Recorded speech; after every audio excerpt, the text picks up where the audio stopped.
বার্ষিক পরীক্ষা বন্ধ রেখে বেতন গ্রেড উন্নীতকরণ সহ ৩ দফা দাবি আদায়ের লক্ষ্যে প্রাথমিক বিদ্যালয়ের সহকারী শিক্ষকদের কর্মবিরতি চলছে অনির্দিষ্টকালের জন্য। তবে ঝিনাইদহের সরকারি স্বায়ত্তশাসিত প্রাথমিক বিদ্যালয়ে চলছে ক্লাস ও পরীক্ষা। বিস্তারিত জানাতে আমাদের সাথে সরাসরি যুক্ত হচ্ছেন ঝিনাইদহের প্রাথমিক বিদ্যালয় থেকে প্রতিনিধি ইমন হাসান। তার সাথে যুক্ত হচ্ছে আমরা।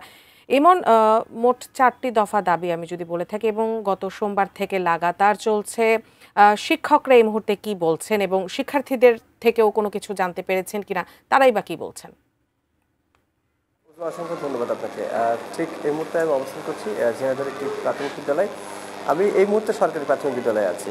আমি এখানে এসে শিক্ষকদের সাথে সর্বপ্রথম কথা বলেছি। তারা কিন্তু বলছেন যে তাদের যে ৩টি দাবি, তারা কিন্তু একটি দাবির কথা যেটা বেতন গ্রেড উন্নীতকরণ, সেটা কিন্তু দাবি মৌখিকভাবে মেনে নেওয়া হয়েছে, কিন্তু শুধুমাত্র প্রজ্ঞাপন না আসার কারণে তারা চাচ্ছে যে প্রজ্ঞাপনটা অন্তত তারা হাতে পাক। আর সে কাজে কিন্তু তারা অনড় রয়েছে তাদের কর্মবিরতিতে, তারা ক্লাসে আসছেন না। আমরা এসে প্রধান শিক্ষকের সাথে কথা বলেছি। তিনি বলছেন যে যেহেতু ১৪ জন শিক্ষক আছেন এইখানে, তারা ক্লাসে আসছেন না।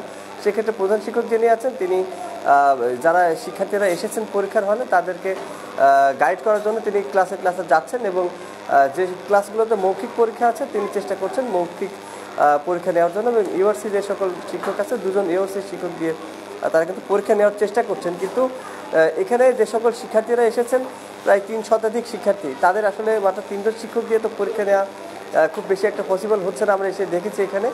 আর নিচে কিন্তু অনেক অভিভাবকের সাথে আমাদের দেখা হয়েছে, কথা বলেছি। অভিভাবকরা বলছেন যে এভাবে শিক্ষকরা যদি মাঝে মধ্যেই যদি এরকম ক্লাস বর্জন করে দেয়, সেক্ষেত্রে শিক্ষার্থীদের পড়াশোনা অনেক বাধা সৃষ্টি হচ্ছে। তো সব মিলিয়ে যে সুশীল সমাজের ব্যক্তিবর্গ তারা বলছেন যে একটা স্কুলে ক্লাস চলছে, পরীক্ষা চলছে, আর একটা স্কুলে পরীক্ষা বন্ধ রয়েছে। এতে কোমলমতি শিক্ষার্থীদের আসলে পড়াশোনায় অনেক বাধা সৃষ্টি হচ্ছে। তো উজমা, ঝিনাইদহের যে প্রাথমিক বিদ্যালয়ের যে পরিবেশ, সেটা হচ্ছে কোথাও পরীক্ষা, কোথাও কিন্তু স্থগিত। এইটা নিয়ে আসলে জনমনের মধ্যে একটা ক্ষোভের সৃষ্টি হয়েছে।